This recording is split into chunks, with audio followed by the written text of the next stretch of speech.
जय माता दी। आप सभी को नवरात्रि के विसर्जन दिवस और पारण दिवस के ढेरों शुभकामनाएं। प्रिय दर्शकों, आज के इस वीडियो में हम बात करेंगे कि नवरात्रि के अंतिम दिन पर जब आप चौकी को उठाएंगे, कलश का विसर्जन करेंगे, चौकी का विसर्जन करेंगे तो किस वस्तु का विसर्जन करना है, किस वस्तु का विसर्जन नहीं करना है, चौकी कब हटानी है, कब नहीं हटानी है, जो वस्तुएं आपने माता को अर्पित की उनका क्या करना है, कलश में जो आपने सामग्री डाली है, पंचरत्न है या सुपारी है, उन सब का क्या करना है, कलश का क्या करना है, विसर्जन की विधि क्या है, नियम क्या है, मंत्र क्या होंगे, और इस विसर्जन के साथ पारण के लिए मुहूर्त क्या रहेगा, शुभ मुहूर्त क्या रहेगा, और पारण से पहले या विसर्जन से पहले क्या आपको पूजा करनी चाहिए या नहीं करनी चाहिए, और अगर पूजा करनी है तो वो पूजा की विधि क्या होगी, किस प्रकार से हमें पूजन करना चाहिए और फिर कैसे विसर्जन करना चाहिए, ये संपूर्ण जानकारी आपको इस वीडियो के माध्यम से प्रदान की जाएगी। आपसे निवेदन है कि वीडियो यदि थोड़ा सा भी अच्छा लगे तो उसे कृपया एक बार लाइक अवश्य कर दीजिएगा। मातेश्वरी का आशीर्वाद प्राप्त करने के लिए, अपने नवरात्रि अनुष्ठान की सफलता के लिए कमेंट बॉक्स में अवश्य लिखिएगा, जय माता दी। माता के आशीर्वाद से आपका नवरात्रि व्रत पूजन सफल होगा और आपकी सभी मनोकामनाएं पूर्ण होंगी। आप देख रहे हैं प्राचीन मार्ग टीवी, ज्योतिष संस्थान का प्रतिष्ठित यूट्यूब चैनल प्राचीन मार्ग टीवी धार्मिक, वार कुल प्राचीन मार्ग टीवी धार्मिक। यहाँ सभी व्रत और त्योहारों की सही शास्त्रीय जानकारी प्रदान करते हैं। ज्योतिष शास्त्र और पंचांग के आधार पर आपको बताते हैं कौन सी तिथि कब है, व्रत आदि कब करना है, क्या विधि है, क्या नियम है और क्या गलती नहीं करनी है। यदि आप सभी व्रत और त्योहारों के बारे में सही शास्त्रीय जानकारी पाते रहना चाहते हैं तो कृपया चैनल को सब्सक्राइब कीजिए और बेल आइकन को प्रेस कीजिए। जब आप सब्सक्राइब का बटन दबाएंगे तो वहां एक घंटी का निशान बना हुआ आएगा, उसको अवश्य दबाइएगा, तभी आपको हमारे सारे वीडियो प्राप्त होंगे, अन्यथा आपसे जानकारी छूट जाएगी।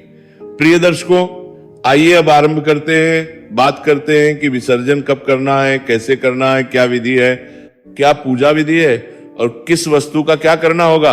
प्रिय दर्शकों, सबसे पहले तो आप जब विसर्जन करेंगे तो ध्यान दीजिएगा कि विसर्जन वाले दिन आपको पहले पूजा आवश्यक है, पहले आपको पूजा करनी है। पंचोपचार से पूजन विधि बताते हैं कैसे आपने पूजा करनी है, फिर आपको बताएंगे कि कैसे, किस वस्तु को पहले उठाना है और उस वस्तु का क्या करना है, किन किन वस्तुओं का आपने जल विसर्जन करना है, भूमि विसर्जन करना है और किन किन को अपने पास रखना है। तो विसर्जन वाले दिन आपको स्नान आदि करके, स्वच्छ वस्त्र धारण करके, और जो आपका पूजा स्थल जहां आपने चौकी आदि लगाई है, ज्वारे बोए हैं, खिचड़ी बोई है या कलश स्थापित किया है, वहां पे आप आसन लगा के बैठ जाइए। जो पत्र पुष्प आपने अभी तक किए हैं उनको वहां से हटाइए। और आज अंतिम दिन, पारण के दिन की सूक्ष्म पूजा होती है, वो अब हम आरंभ करते हैं। तो सबसे पहले तो जो लोटा है, प्रतिदिन की पूजा का तांबे का लोटा होगा एक, उसमें जो कल की पूजा का जल है इसको आप पीपल में दे, उनको प्रतिदिन की पूजा का जल है इसको आप पीपल में दे दीजिए या किसी अन्य वृक्ष में दे दीजिए। लोटे को मांझिए, उसमें पहले थोड़ा गंगा जल भरिए, फिर शुद्ध जल भरिए, आसन लगा के बैठ जाइए, धूप और दीप लगाइए, अपने सीधे हाथ जल लीजिए, हाथ धो लीजिए, हाथ धो के अब धूप और दीप को प्रज्वलित कीजिए। इस प्रकार से आपने धूप और दीप को प्रज्वलित किया, धूप दीप प्रज्वलित करके मातेश्वरी का पूजन करेंगे। सबसे पहले आप जल के छींटे दीजिए, गणेश जी महाराज आपने किए हैं, ओम जल के छींटे दीजिए, पुष्प के माध्यम से गणेश जी को स्नान कराइए, कलश देवता को जल के छींटे दीजिए, ओम कलश देवता नमः, ओम दुर्गा, सभी को जल के छींटे दिए हैं, आपने स्नान कराया। स्नान कराने के बाद सबको तिलक लगाएंगे, ओम नमः कलश देवता दुर्गा देव नमः, अक्षत नमः समर्पित करेंगे। सभी को पुष्प अर्पित कीजिए, थोड़े थोड़े पुष्प अर्पित कीजिएगा।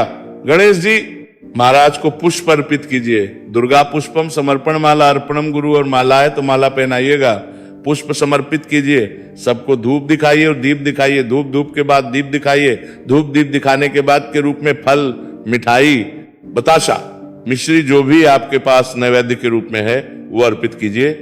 ओम कलश देवता जल के छींटे दीजिए, पहले गणेश जी महाराज को, फिर कलश देवता को और फिर मातेश्वरी को, और हाथ जोड़ के नमस्कार कीजिए। इस प्रकार से ये संक्षिप्त पंचोपचार पूजा आपने पारण से पहले अवश्य करनी है। पूजन करने के बाद माता की आरती कीजिएगा। आरती जो आप अभी तक करते आए थे, ओम जय अम्बे गौरी मैया, जय श्याम गौरी, इसी से कर सकते हैं। या दूसरी आप अम्बे जी की आरती कर रहे थे तो उससे कर सकते हैं। आरती करने के बाद शीतलीकरण कीजिए, माता को आरती दीजिए, देवताओं को आरती दीजिए और उसके बाद स्वयं आरती दीजिए। अब हम एक आवश्यक कार्य करेंगे जिसे हम मंत्र पुष्पांजलि कहते हैं और जिसे हम क्षमा प्रार्थना भी कहते हैं। अपने हाथ में पुष्प ले लीजिए और हाथ जोड़ के खड़े हो जाइए मातेश्वरी के सामने और मातेश्वरी से निवेदन कीजिए, जैसे हम बोलते हैं वैसे विसर्जन। परमेश्वरी हे मातेश्वरी, ना हम आपका आवाहन जानते हैं, ना पूजन जानते हैं, ना विसर्जन जानते हैं। हम तो अज्ञानी जीव हैं। जैसी बन पड़ी वैसी सेवा आपके श्री चरणों की हमने पिछले 9 दिनों में की है।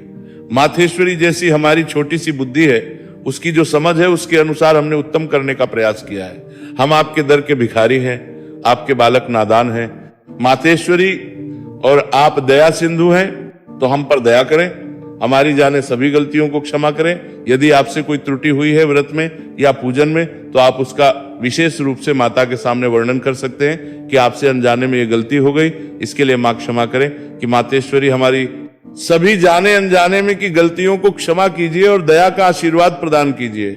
हमने जो नवरात्र का अनुष्ठान किया है 9 दिन का, इसे आप स्वीकार कीजिए मातेश्वरी, इसे आप स्वीकार कीजिए। आपको अर्पित के लिए हमारे पास कुछ नहीं है, तन मन धन सब कुछ आप ही का है, जैसा कि हम पहले ही कह चुके हैं। हमारे पास तो क्या है, केवल ये पुष्पांजलि परमेश्वर ही है मातेश्वरी। ये पत्र पुष्प की भेंट है, इसे आप स्वीकार करें और दया का आशीर्वाद प्रदान करें। और क्योंकि आज ये अंतिम दिन है, हम विसर्जन कर रहे तो आपसे निवेदन की गणेश जी महाराज रिद्धि सिद्धि के साथ सदा हमारे घर में विराजमान रहे। माँ लक्ष्मी सदा हमारे घर में विराजमान रहे।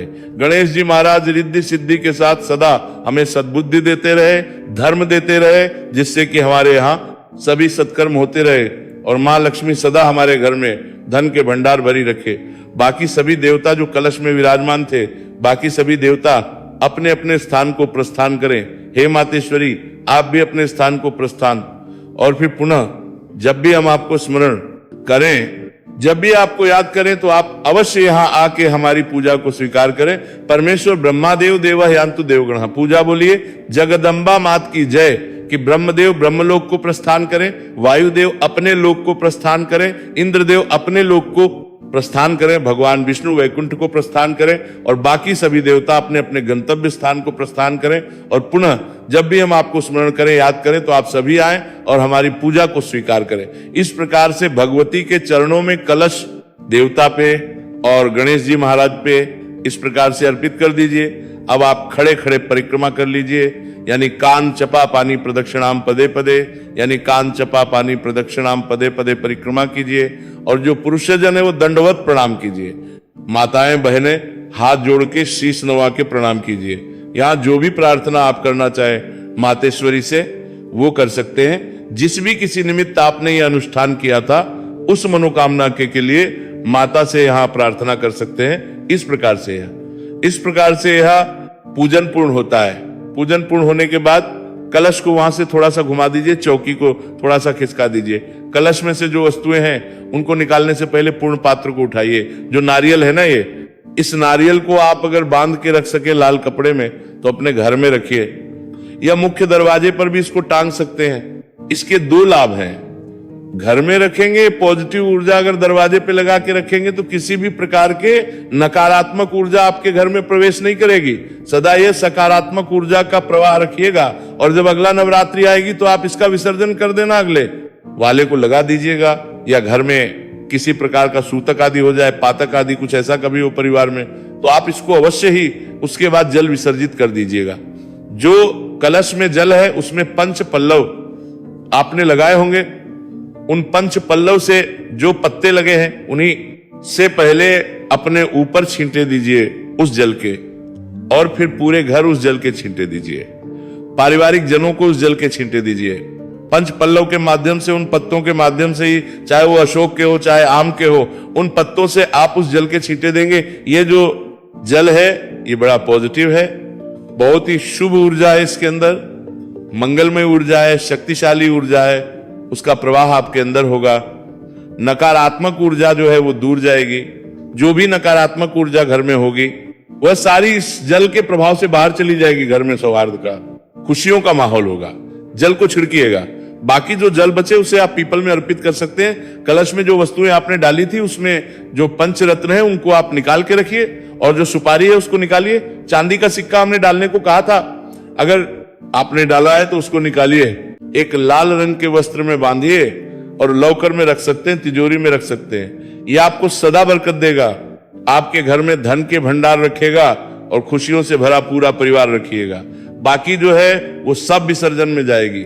जल विसर्जन कर सकते हैं, भूमि विसर्जन कर सकते हैं। बाकी सामग्री की बात करें तो जो जवारे आपने बोए हैं, खेतड़ी बोई है, उसमें से एक एक जवारा लेके प्रसाद रूप में पारिवारिक जन ग्रहण कर लें। कुछ लोगों के यहाँ पे एक नियम होता है कि वो कान के पीछे जवारे लगाते हैं। अगर आपके यहाँ ऐसा कोई नियम है तो आप लगा सकते हैं। बाकी के जो जवारे बचेंगे वो सभी जवारे आप गाय को खिला दीजिएगा या जल विसर्जन कर दीजिएगा, पर ऐसे स्थान पर कभी ना फेंकिएगा जहां पैरों में वो आए, इसका ध्यान रखिएगा। जवारे की बात करते हैं। आपने जो अखंड ज्योत जलाई थी, अखंड ज्योत आपने जलाई है, उसको थोड़ा सा वहां से उठा के खिसका दीजिए और उसमें अब आगे घी नहीं बढ़ाइएगा। जितना घी है उसको स्वतः जलने दीजिए, वह स्वतः ही जल के बुझेगी। ऐसा नहीं कि आप उसको बुझाएं, उसको बुझाने की आवश्यकता नहीं है कि तस्वीर या प्रतिमा जो आपने लगाई थी उसको वहां से उठा के अपने मंदिर में स्थापित कीजिए। जो भी पूजा का स्थान है आपका वहां पे लगाइए, जिससे कि माता की रोज वहां पर पूजा होती रहेगी। इस प्रकार से बाकी जो सामग्री बची, जो आपने पत्र पुष्प चढ़ाए होंगे, देवी को 9 दिनों की पूजा में पान के पत्ते आदि चढ़ाए होंगे, सुपारी चढ़ाई होंगी गणेश जी महाराज को, और कलश देवता को आपने भी चढ़ाई होंगी। ये सभी वस्तुएं जो है वो जल विसर्जन में जाएंगी। भोग प्रसाद जो भी चीजें बची हैं जो ग्रहण करने योग्य हैं, वो सब देवी का प्रसाद समझ के, गणेश जी महाराज का प्रसाद समझ के आप सभी पारिवारिक जन ग्रहण कर सकते हैं। और जो खाने योग्य ना हो उन सब का या तो आप जल विसर्जन करेंगे, और जल विसर्जन नहीं कर सकते तो एक गड्ढा खोदिएगा और उस गड्ढे में ये सभी वस्तुएं दबा दीजिएगा। कलश आपने अगर धातु का लिया तो घर में संभाल के रखिए। मिट्टी का कलश है तो आप मंदिर में रख के आ सकते हैं, या उसका भी विसर्जन कर चौकी आदि होगी, वो तो घर में सदा प्रयोग होती है। आगे जब भी पूजा होगी, अभी एकादशी आ रही है, फिर चौकी लगेगी, या जब भी आपके यहाँ पूजा होती है उस समय प्रयोग होती रहेगी, उसको उठा के आप रख दीजिएगा। तो इस प्रकार से इन सभी वस्तुओं का निस्तारण करना। अब प्रश्न उठता है कि ये सब करना कब है, हमें विसर्जन करना कब चाहिए, और उसके साथ ही हमारा जो ये नवरात्रि का अनुष्ठान है ये पूर्ण कब होगा, क्योंकि किसी के यहाँ अष्टमी होती है और किसी के यहाँ नवमी होती है। तो प्रिय दर्शकों, मैं आपको यहाँ बता दूं, जिनके यहाँ अष्टमी होती है और जिनके यहाँ नवमी होती है, दोनों को ही ये कार्य दशमी के दिन करना चाहिए। ये कार्य ऐसा नहीं है कि आपके यहाँ अष्टमी पूजती है तो आप अष्टमी को करेंगे। 9 दिन का विधान है नवरात्रि का। अगर आपने चौकी आदि लगाई है, खिचड़ी बोई है, ज्वारे आदि बोए है और कलश स्थापित किया है, तो इसे पूरे 9 दिन पालन कीजिए, और 10वें दिन इसका विसर्जन पूजन होगा, और 10वें दिन ही आपके व्रत आदि का पालन होगा। इसका ध्यान दीजिए प्रकार से। 27 तारीख तक, 27 तारीख को नवमी है, 27 तारीख तक आप विधि विधान से पूजन कीजिए। प्रतिदिन की पूजा विधि मैंने अपलोड की है, अष्टमी नवमी की विशेष पूजा विधि भी मैंने अपलोड की है, उसका लाभ लीजिए। और फिर दशमी तिथि को अर्थात 28 मार्च को आपने इसका विसर्जन करना है। प्रातःकाल उठ के पूजन करना है, पूजन करके और फिर इसका विसर्जन करना है। पारण भी 28 मार्च को ही होगा। अब प्रश्न उठता है समय क्या रहेगा, तो सूर्य उदय से और 8:45 तक का जो समय है वो इस कार्य के लिए उत्तम है। इसी में आप कर लीजिए, क्योंकि उसके बाद एकादशी तिथि शुरू हो जाएगी। तो ये जो पूजन का कार्य है या विसर्जन का कार्य है, पारण का कार्य है, ये 28 तारीख को सुबह सुबह होगा। और 28 तारीख को इसके साथ ही आपको, अगर आपके आसपास कोई मंदिर है तो वहां पे ब्राह्मण को कुछ भोजन सामग्री आदि या दान दक्षिणा आदि देना चाहिए। नजदीक में यदि कोई योग्य ब्राह्मण रहता है तो उन्हें बुलाकर उन्हें भोजन करा सकते हैं, या दान दक्षिणा आदि खाद्य सामग्री आदि उन्हें अर्पित कर सकते हैं। ये कल्याणकारी नियम है, इसका पालन आपको करना चाहिए। इस प्रकार से आप अपने नवरात्रि को पूर्ण करेंगे। दक्षिणारान एक को प्रधार को अपने अनुष्ठान को पूर्ण करेंगे। चैनल पर नए हैं तो सब्सक्राइब करते जाइएगा। वीडियो को जितना हो सके शेयर कीजिए, क्योंकि अच्छी और सही जानकारी की आवश्यकता सभी को है। मां सबका कल्याण करें। जय माता दी।